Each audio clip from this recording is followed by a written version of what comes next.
Alors, bonsoir à toutes et à tous. Je suis très heureuse de pouvoir vous accueillir ce soir pour la conférence du professeur émérite Martin Benniston, climatologue et ancien vice-président du GIEC, qui nous fait donc sa conférence ce soir dans le cadre de la programmation de l'exposition Y'a le feu au lac, Histoire d'une Suisse à haut risque, exposition temporaire du Château de Morges, que vous pouvez découvrir donc jusqu'à la fin du mois de décembre de cette année. Bonne conférence.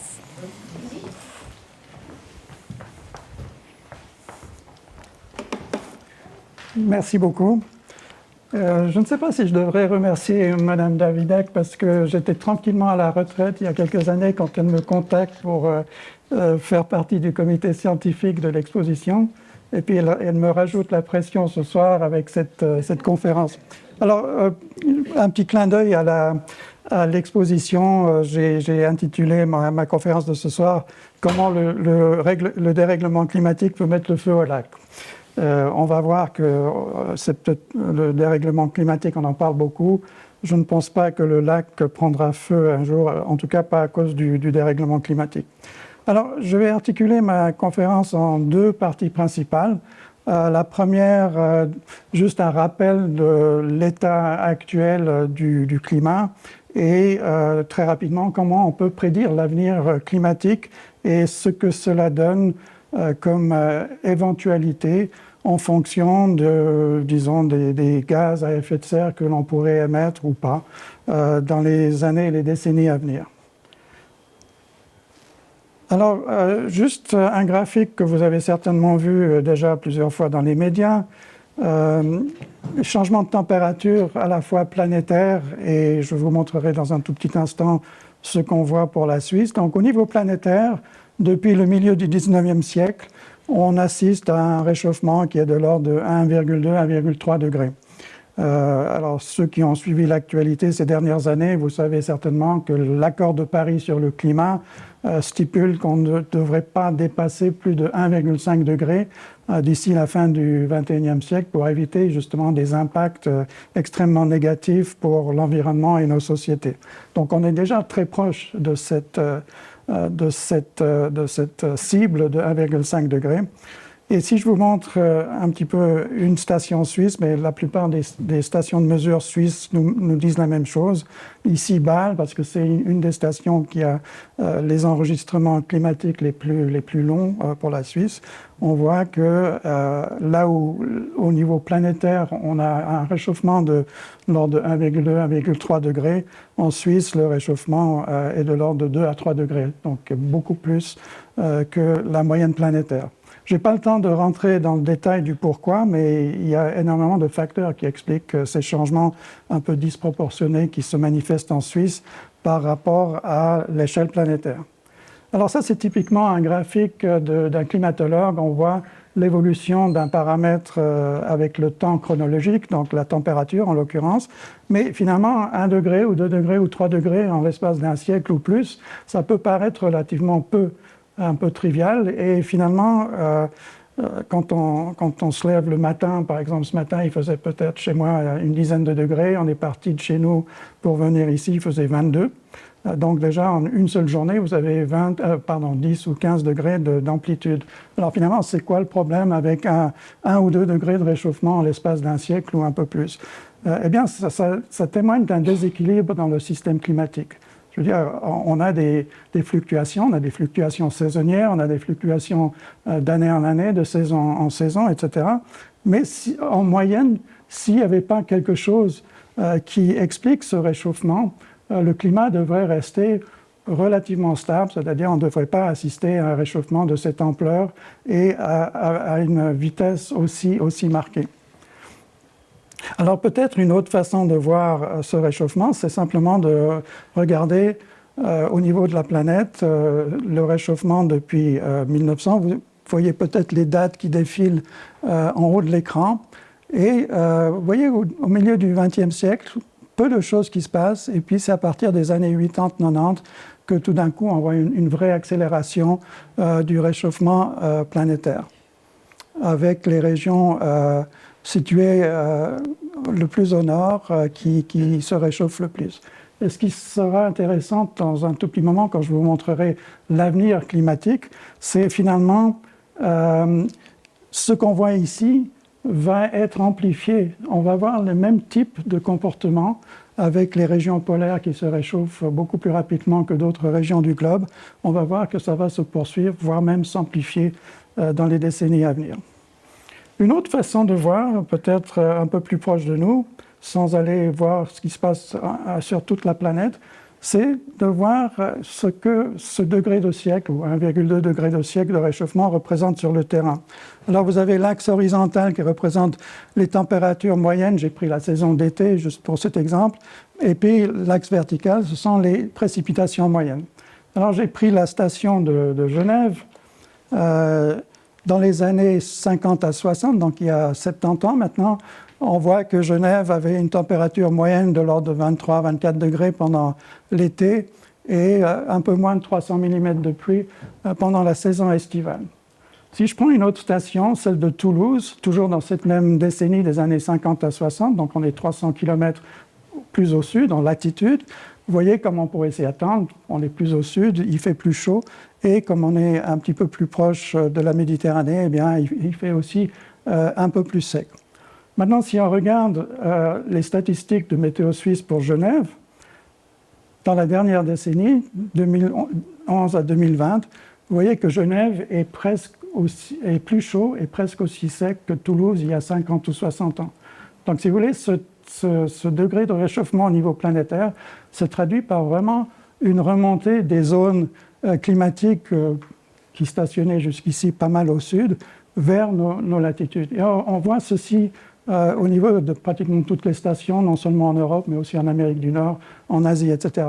C'est une remontée des climats plutôt chauds vers des régions où les climats étaient plutôt tempérés. Et peut-être que je peux vous montrer l'été de 2023, où Genève a frôlé les 40 degrés, hein, si vous vous souvenez, au mois d'août 2023. Eh bien, en 2023, on avait un climat à Genève qui était pratiquement celui de Rome dans les années 50. Donc, vous voyez, 500 km plus au sud, on a cette remontée vers le nord de zones climatiques qui stationnaient il y a 50 ou 60 ans.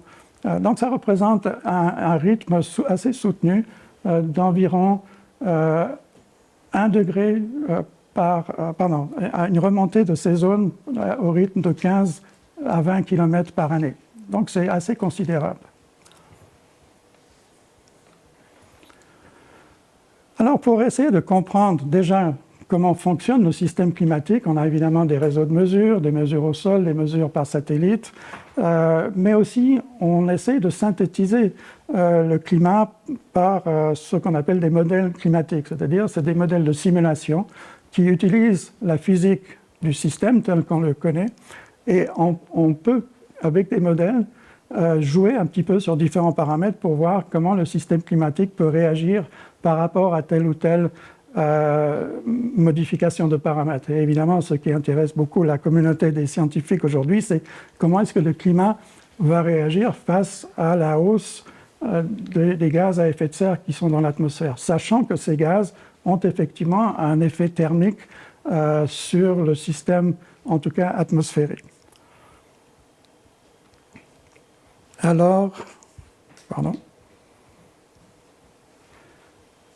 pour développer un modèle climatique, donc on a besoin évidemment de connaître la physique de différents éléments du système, et on va découper la planète en de petits volumes, et pour chacun des volumes, on va calculer des échanges d'énergie, des échanges d'humidité, de chaleur, etc., dans les 3 dimensions spatiales, et on va également devoir tenir compte des caractéristiques du sol, des surfaces terrestres, et leurs caractères saisonniers. On doit également tenir compte, évidemment, du cycle hydrologique, la présence de nuages et de précipitations, et comment ces nuages et précipitations vont interagir avec la surface. Et les différentes surfaces, que ce soit des surfaces désertiques ou des surfaces de forêt, l'évaporation à la surface des océans. Donc, ce sont des modèles, enfin, ce sont des systèmes extrêmement complexes qui nécessitent de très grandes ressources informatiques. Actuellement, un des ordinateurs les plus puissants se trouve en Suisse, dans le centre de calcul des écoles polytechniques à Lugano. Et cette machine peut faire à peu près 1000 milliards d'opérations par seconde. Et même avec une machine comme ça, pour essayer de simuler une année au niveau climatique à l'échelle globale, il faut quelques heures de simulation, avec 1000 milliards d'opérations par seconde. Donc ça donne un petit peu l'idée à la fois de la complexité et des ressources informatiques dont on a besoin pour essayer d'évaluer la manière dont le climat va évoluer à l'avenir. Alors, une des choses qui sont intéressantes, une des premières choses pour lesquelles on a utilisé les modèles de climat, c'est d'essayer de voir pourquoi aujourd'hui il y a quand même un consensus assez large pour dire que l'humain, s'il n'est pas le seul responsable de l'évolution climatique récente, est au moins en partie responsable. Et ici, vous avez de nouveau la courbe que vous avez vue tout à l'heure, depuis 1900 jusqu'en l'an 2000, donc courbe des températures, avec une hausse sur le XXe siècle d'environ 0,7-0,8 degrés. Alors, si on utilise des modèles de climat et on tient compte uniquement de facteurs naturels dont on sait être capable de faire évoluer le climat, comme par exemple les éruptions volcaniques dont a parlé Barbara tout à l'heure, les changements de température à la surface des océans, les fluctuations d'énergie solaire, le cycle des taches solaires, etc., eh bien, ces modèles climatiques nous disent tous, ici vous avez les résultats d'une trentaine ou une quarantaine de modèles climatiques développés dans différentes parties du monde, vous voyez que en tenant compte uniquement des facteurs naturels qui peuvent influencer l'évolution climatique, eh bien, tous les modèles nous disent que le climat devrait être plus froid que ce qu'on observe. Maintenant, si on y ajoute l'augmentation des gaz à effet de serre influencée par les activités industrielles et économiques humaines, eh bien là, vous voyez que les modèles nous donnent une réaction qui est beaucoup plus proche de la réalité, c'est-à-dire sans effet de serre ou sans augmentation de l'effet de serre dû aux activités humaines, le climat devrait être plus froid qu'il ne l'est, donc ces courbes bleues, et avec l'effet de serre ajouté à ces paramètres naturels, eh bien, vous voyez que l'influence humaine est détectable, je dirais, à partir des années 80 ou 90. Alors, je vais essayer d'arrêter là. Alors donc, ayant un petit peu calibré ces modèles sur le passé du climat, sur l'observation, on peut évidemment faire différents tests pour voir comment le climat pourrait évoluer à l'avenir. Évidemment, cela demande pas mal de réflexion sur non seulement la physique du système et comment il va évoluer en fonction d'une augmentation des gaz à effet de serre, mais comment et pourquoi ces gaz à effet de serre vont augmenter dans l'atmosphère. Cela implique évidemment des considérations d'ordre socio-économique. Quelle sera la population d'ici 50 ou 100 ans, la population mondiale? Quelle sera la croissance économique? Quels seront les changements technologiques qui vont intervenir? Donc, il n'y a pas une seule trajectoire possible future pour l'augmentation ou le changement des gaz à effet de serre dans l'atmosphère. Et le GIEC, donc le panel d'experts sur le climat, a développé une quarantaine de différents scénarios, chacun mélangeant de manière subtile croissance économique, croissance démographique, choix technologique, choix politique également. Alors, ce que vous allez voir sur cette animation, à gauche, vous allez voir un globe où le climat va continuer à se réchauffer, mais en essayant de limiter la hausse des gaz à effet de serre pour respecter l'accord de Paris de 2015 sur le climat. Alors que le globe à droite, vous allez voir ce qui pourrait se passer si on ne fait rien pour limiter la hausse des gaz à effet de serre à l'avenir. Alors au début, ça ne change pas énormément, mais vous allez voir assez rapidement qu'à droite, sans aucun contrôle sur les émissions de gaz à effet de serre, eh bien, le climat se réchauffe extrêmement rapidement et beaucoup plus que le globe de gauche. Mais vous voyez ce que je vous disais tout à l'heure, ce que vous avez vu sur l'observation, l'évolution du climat au XXe siècle, on va juste le faire passer une deuxième fois.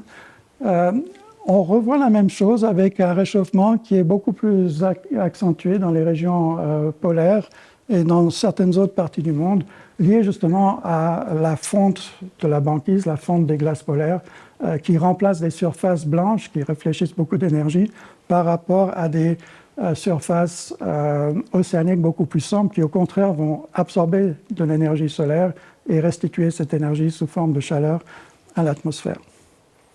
Donc voilà, on est devant des choix économiques, des choix politiques, des choix technologiques. On peut essayer de viser le respect de l'accord de Paris sur le climat, ou alors on peut également choisir de ne rien faire, ce qui rendra la situation beaucoup plus difficile, en tout cas pour les populations et les pays les plus pauvres de la planète qui n'ont pas nécessairement les moyens financiers pour faire face à un changement d'une aussi grande ampleur. Alors, la deuxième partie, comme je l'ai dit tout à l'heure, ça sera plutôt sur les impacts. Donc, si vous voulez, le changement climatique n'est pas juste une transition de température d'un état à une température donnée vers un état un peu plus chaud, mais c'est également quelque chose qui va engendrer, du fait de la vitesse de changement que l'on observe aujourd'hui, plus d'impact au niveau des événements extrêmes qui sont les plus souvent très coûteux en termes de vie humaine et en termes économiques. Et c'est là qu'on va commencer à rejoindre un petit peu les différentes thématiques de cette exposition ici au Château de Morges. Et souvent, ces impacts sont extrêmement anxiogènes. Vous voyez ce qui se passe avec un tremblement de terre, et bien avec le passage d'un ouragan ou des laves torrentielles qui détruisent des villages entiers ou des villes entières, eh bien ce sont des choses qui à terme provoquent des réactions extrêmement anxiogènes parmi les populations touchées. Et si on regarde donc des statistiques assez récentes de l'ONU, le dérèglement climatique est responsable d'un doublement des catastrophes naturelles depuis l'an 2000, c'est-à-dire depuis à peu près un quart de siècle, avec un peu plus d'1 million de personnes qui sont mortes directement liées à ces extrêmes en augmentation liés au changement climatique. Alors les impacts sont évidemment multiples, je vais juste en passer en revue 2 ou 3. Mais si vous voulez, le climat va évidemment avoir un impact sur l'eau parce que c'est vraiment le moteur du cycle hydrologique, donc évaporation, formation de nuages, précipitation et retour de l'eau vers les océans, vers les lacs par le biais des rivières, et puis stockage de l'eau sous forme de neige et de glaciers dans les montagnes ou dans les régions polaires, ou alors dans les sous-sols, dans les nappes phréatiques. Alors, j'ai juste pris un exemple. Vous allez peut-être reconnaître une des animations que vous avez vues pendant la visite. Ce qui est intéressant en Europe, c'est que les Alpes et surtout les Alpes suisses et la partie centrale des Alpes suisses, sont fondamentales pour fournir de l'eau à environ 150 millions de personnes en aval en Europe. Vous avez donc cette petite tache rouge qui représente les Alpes de Suisse centrale, donc si vous voulez le glacier du Rhône, les grisons et les eaux qui vont s'écouler dans toutes les directions. Vous avez le bassin du Rhône entre la Suisse et la France qui alimente indirectement ou directement 15 millions de personnes. Le bassin du Rhin, 50 millions de personnes entre la Suisse et la mer du Nord. Le bassin du Pô en Italie du Nord, à peu près 15 millions. Et puis via l'Inn qui se jette dans le Danube, vous avez à peu près 80 millions de personnes qui dépendent de près ou de loin de l'eau qui prend sa source dans cette toute petite partie du centre de l'Europe indiquée par ce petit point rouge.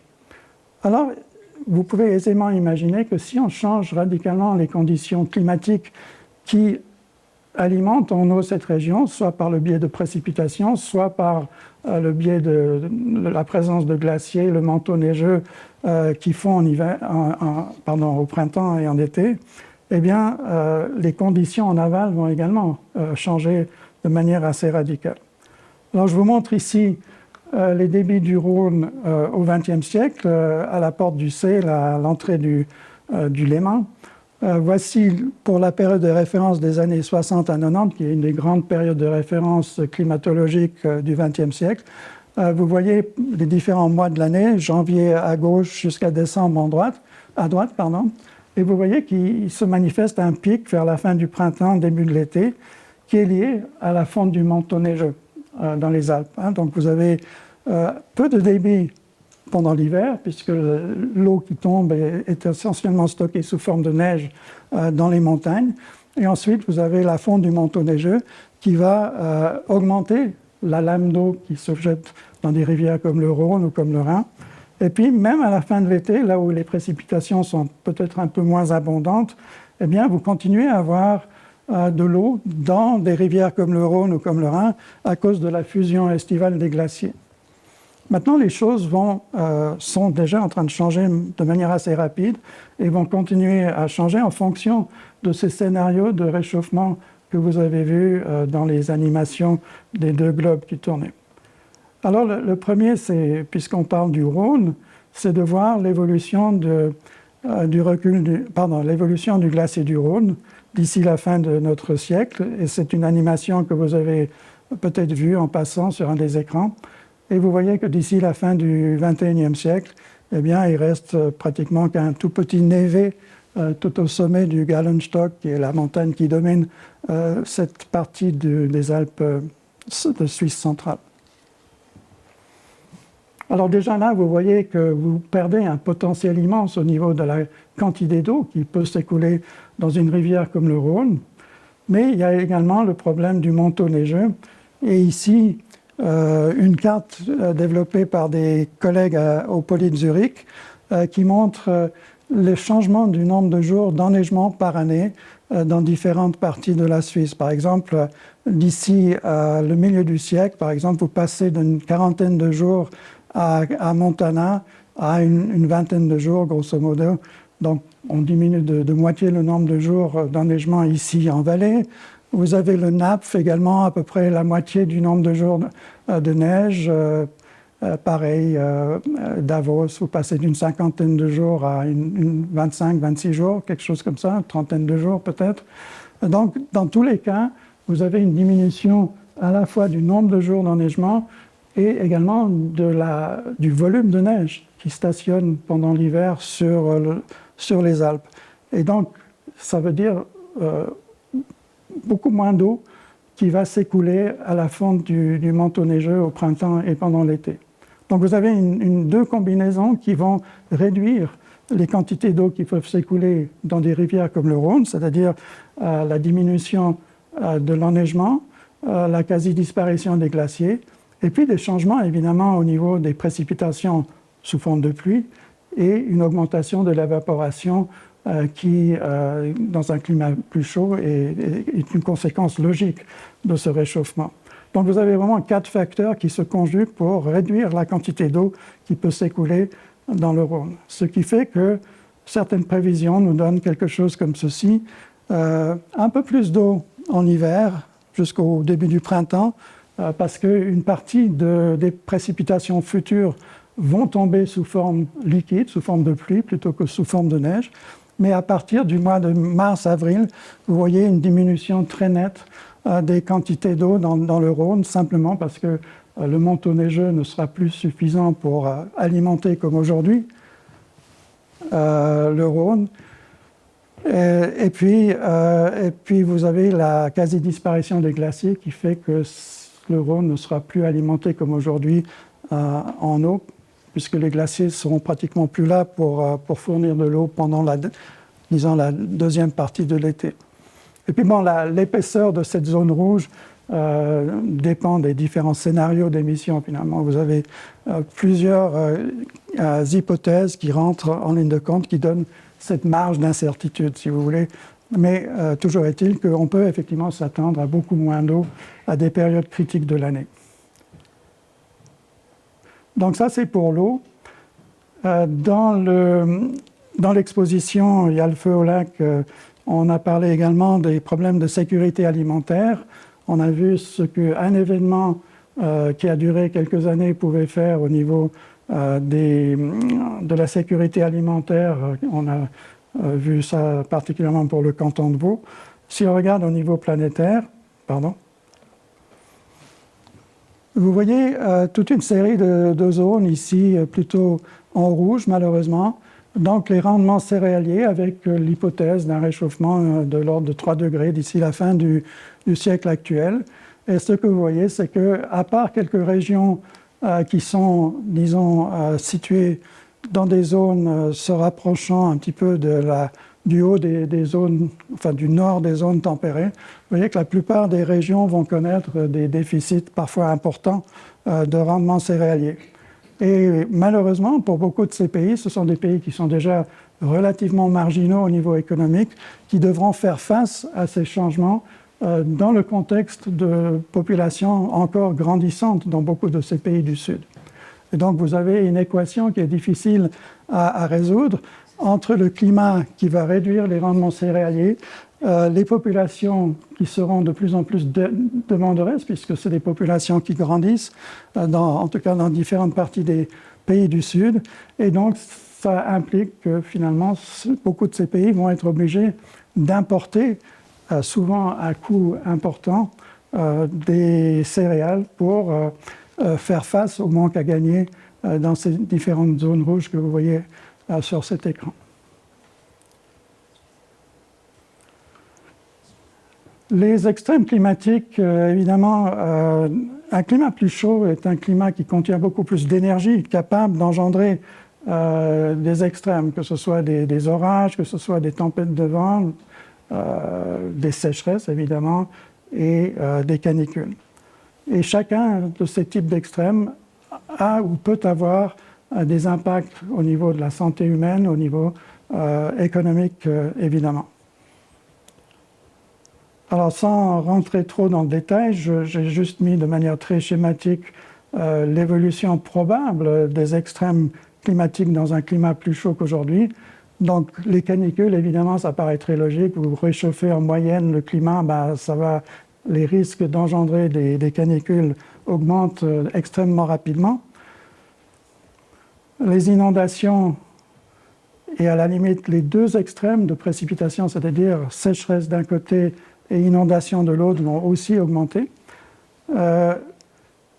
Les orages, vous avez plus d'énergie pour former des nuages bien épais qui vont engendrer de fortes précipitations, voire même de la grêle.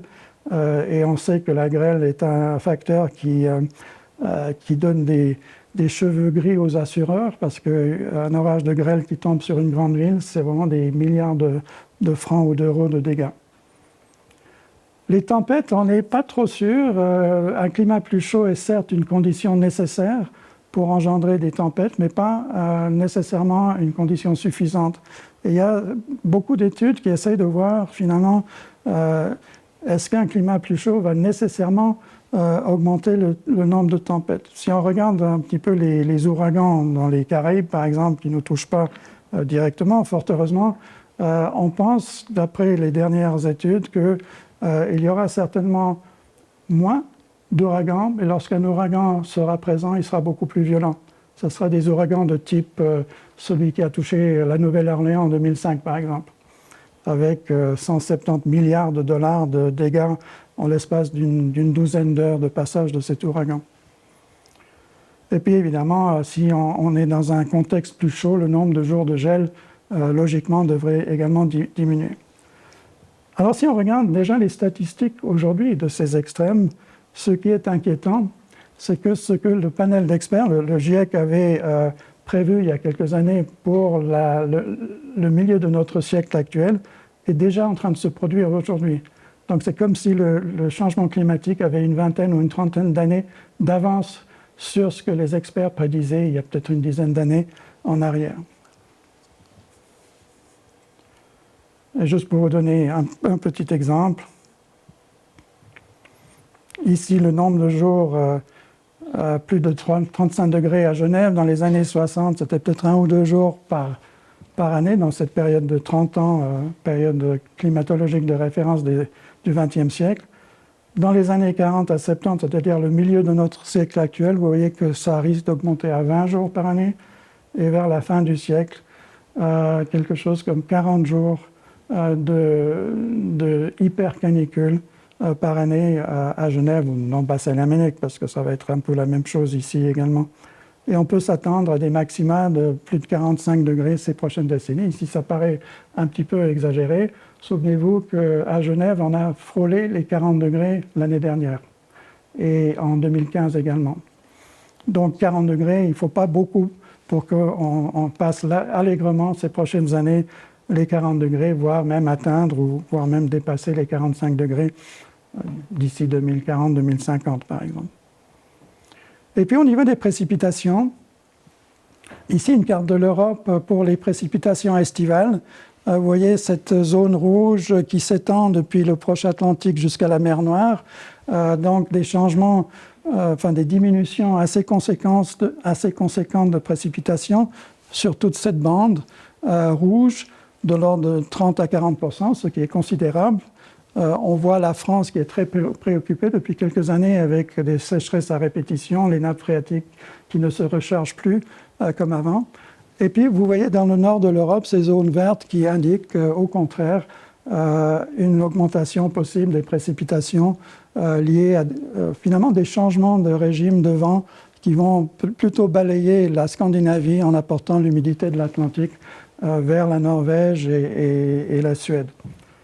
Et puis alors, ce qui est intéressant, c'est qu'en même temps, si vous regardez les régimes de précipitations extrêmes, c'est-à-dire 50 mm par jour ou plus, des précipitations qui peuvent engendrer des dégâts, des débordements de rivières, des inondations, etc., eh bien, vous voyez toute une série de taches vertes qui indiquent que malgré le fait que l'Europe, en moyenne, va se dessécher pendant l'été, vous pouvez avoir des épisodes, une augmentation des épisodes de fortes précipitations avec dégâts à la clé. Donc ça peut paraître paradoxal, mais imaginez, vous avez une plaque de votre cuisinière qui est en train de chauffer, vous laissez tomber 2-3 gouttes sur cette plaque chaude, eh bien, vous allez tout de suite voir ces gouttes qui vont s'évaporer. C'est un petit peu ce qui risque de se passer, parce que si vous avez une Europe qui est en moyenne plus sèche qu'aujourd'hui, le continent en été va se réchauffer, et puis dès que vous avez une perturbation qui apporte un peu d'humidité, dès que ça tombe sous forme de pluie, ça va engendrer justement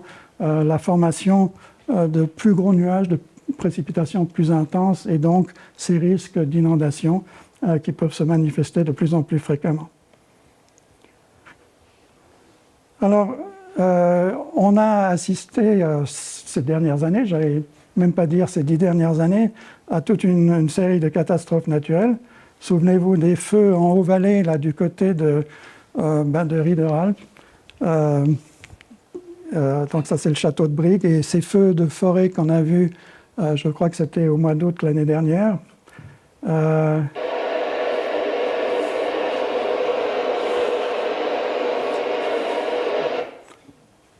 sais pas d'où vient le son, mais je vous explique juste ce que vous êtes en train de voir. Donc, c'est ce qui s'appelle une lave torrentielle. C'est un torrent qui commence à déborder à cause d'un orage qui s'est manifesté un peu plus en amont. Mais ce qui est intéressant ici, c'est que vous avez un mélange d'eau et de sédiments, donc de la boue liquide, si vous voulez, qui augmente d'un facteur 5 à 10 la densité de l'eau.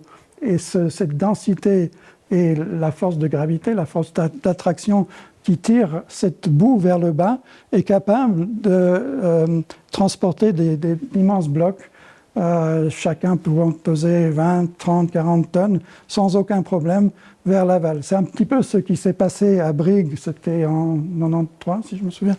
Donc un débordement assez catastrophique de ce type-là.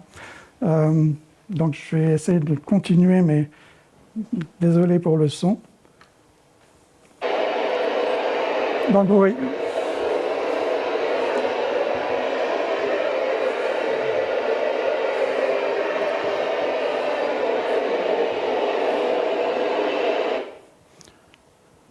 Donc vous voyez, c'est vraiment typiquement ce genre d'événement qui peut se manifester, qui est de plus en plus fréquent d'ailleurs, on l'observe depuis une dizaine ou une vingtaine d'années, avec à la clé des dégâts potentiels sur les communautés qui se trouvent en aval. Et puis tout le monde se souvient de l'éboulement de Brinsart, je préfère utiliser le nom Grison parce que l'autre nom c'est Brienz. Je ne suis pas sûr que les habitants de Brienz, au bord du lac du même nom, dans les Alpes bernoises, sont très contents d'avoir une publicité qui ne concerne pas leur village. Donc j'ai toujours trouvé assez curieux qu'on n'utilisait pas le nom Romanche pour cet éboulement. Mais vous voyez, ça aussi, on a eu déjà l'éboulement dans la vallée de Zermatt il y a quelques années, à Randa, c'était à peu près ce type d'événement. Et puis là, vous avez le village qui a dû être évacué pendant quelques semaines à cause de cet éboulement qui a fini par descendre. Donc typiquement le genre de catastrophe naturelle qui peut se manifester assez fréquemment, avec des inondations, comme par exemple à Berne en 1999, où la vieille ville, la basse ville, était inondée sur plusieurs jours, avec des dégâts assez catastrophiques.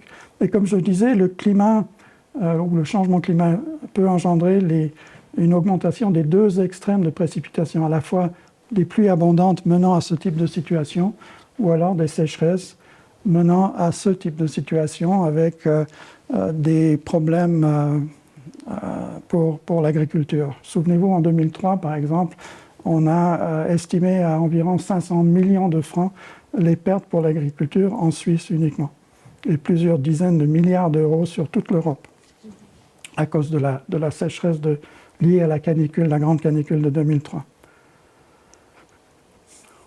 Et puis évidemment, également un petit peu en lien avec l'exposition ici, la santé humaine, on va au-devant de nouvelles pathologies, certainement, des aires de propagation de certaines maladies, peut-être confinées plutôt dans les régions tropicales, qui pourraient commencer à s'étendre plus dans les régions à climat aujourd'hui tempéré.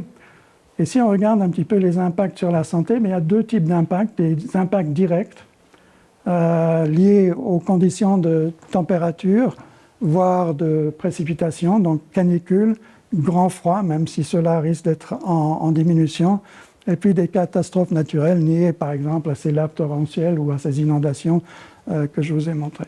Mais peut-être de manière plus subtile, les effets indirects sont... Bon, ça mène évidemment à une certaine précarité, que ce soit au niveau physique ou au niveau psychique, des personnes touchées par ce genre de situation extrême. Et puis les effets indirects sont beaucoup plus subtils. Je ne sais pas si les personnes qui sont à l'arrière de la salle vont pouvoir voir tout, mais vous avez des questions de pollution de l'air qui peuvent être en augmentation avec le réchauffement climatique, menant à des maladies respiratoires. Vous avez des problèmes de qualité de l'eau qui peuvent mener à des problèmes gastriques.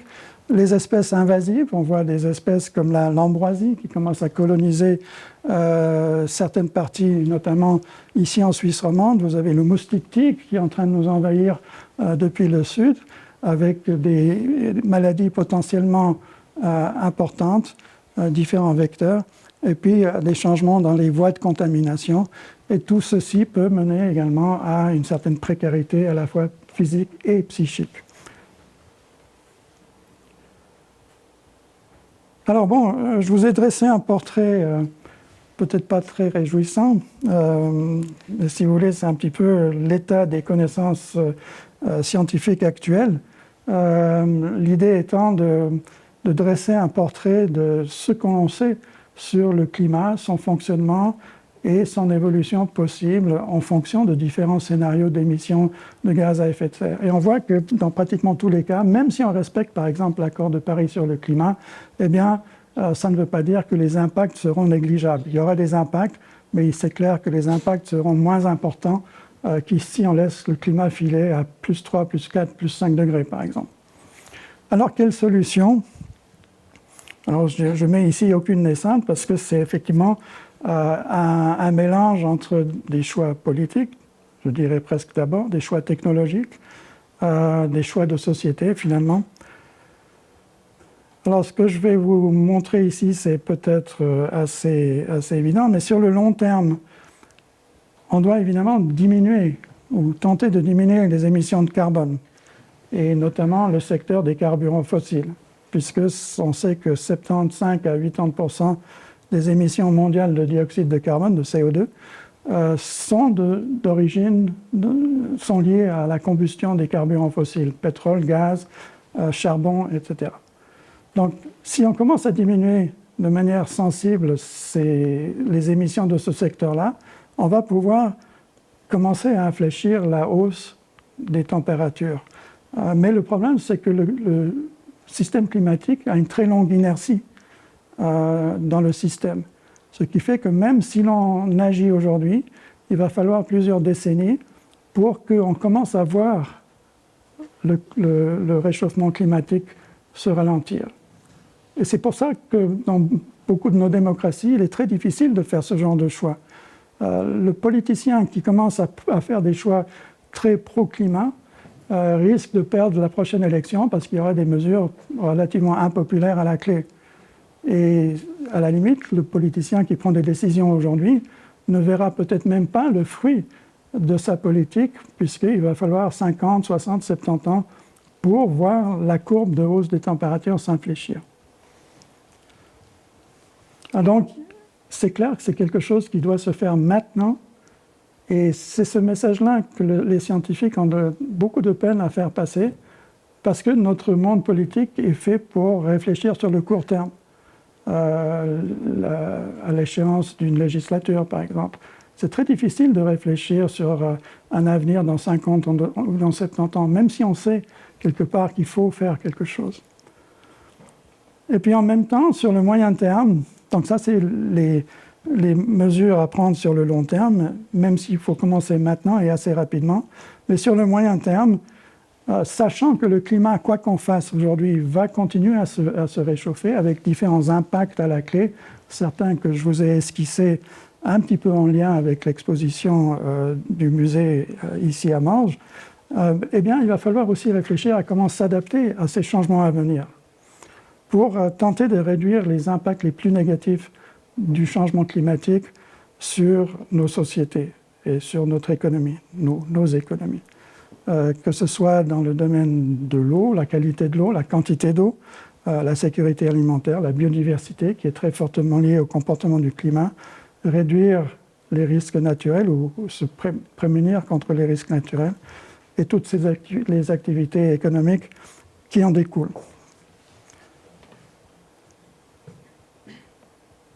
Alors, évidemment, c'est disons, un shopping list, comme on dit en anglais, assez évident, mais bon, ça vaut peut-être le coup juste de rappeler. Il y a l'importance de se former.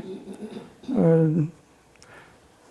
ne sais pas si vous arrivez à lire, mais c'est clair que si tout un chacun est un peu plus au clair sur la complexité du système, quels sont les enjeux, les risques et les solutions potentielles, cela permet d'agir en connaissance de cause, plutôt que de prendre des mauvaises décisions, même si c'est pour les bonnes raisons. On a eu beaucoup dans les années 90, là, quand on a commencé vraiment à aborder la question des impacts climatiques, des solutions à la va-vite, il y avait des idées par exemple, que l'océan, on sait qu'il absorbe beaucoup de dioxyde de carbone, donc stimuler l'activité biologique dans les océans pour stimuler la photosynthèse pour absorber du CO2, eh bien c'est bien joli, sauf que il faut réfléchir un peu plus loin que ce simple constat que l'activité biologique absorbe du carbone dans les océans. Parce que quand vous absorbez trop de carbone, l'océan commence à devenir plus acide, puisque ça dissout le CO2 dans l'eau, ça devient un léger acide carbonique. Et donc, l'océan qui s'acidifie va finalement tuer les organismes qui sont capables d'absorber ce carbone. Donc vous avez toute une chaîne d'événements auxquels il faut tenir compte avant de proposer des solutions trop simples ou trop simplistes. L'importance de voter, c'est clair que dans nos démocraties, c'est peut-être le seul moyen de porter des personnes capables de modifier la politique environnementale d'un pays, quoique. Je ne dirai rien sur la vague verte qui s'est manifestée il y a 3-4 ans ici en Suisse, et puis l'importance de contribuer à la solution de la crise. C'est vrai que souvent, quand je fais des conférences grand public, on me pose souvent la question, oui, mais moi, en tant que petit citoyen lambda, est-ce que vraiment je peux faire une différence? Bien, la réponse, c'est oui, c'est-à-dire dans le sens où des petits ruisseaux font des grandes rivières. Si chacun tire à la même corde, c'est clair que en en essayant de mettre en œuvre, par exemple, des politiques énergétiques plus respectueuses de l'environnement, moins gourmandes en énergie. Simplement, par exemple, des lampes à basse consommation chez soi, réduire peut-être d'1 ou 2 degrés le chauffage chez soi. Tous ces petits gestes qui peuvent paraître totalement triviaux à l'échelle d'un humain lambda, lorsque c'est multiplié par des centaines de millions de personnes, ça commence à chiffrer. Et ça peut aller vraiment dans le bon sens. Bien, je crois que j'ai fait 47 minutes, là, j'ai 2 minutes de trop. Donc je vais vous remercier beaucoup de votre attention. Et je ne sais pas s'il y a des questions qui sont prévues dans cette partie ou si c'est après pendant l'apéro.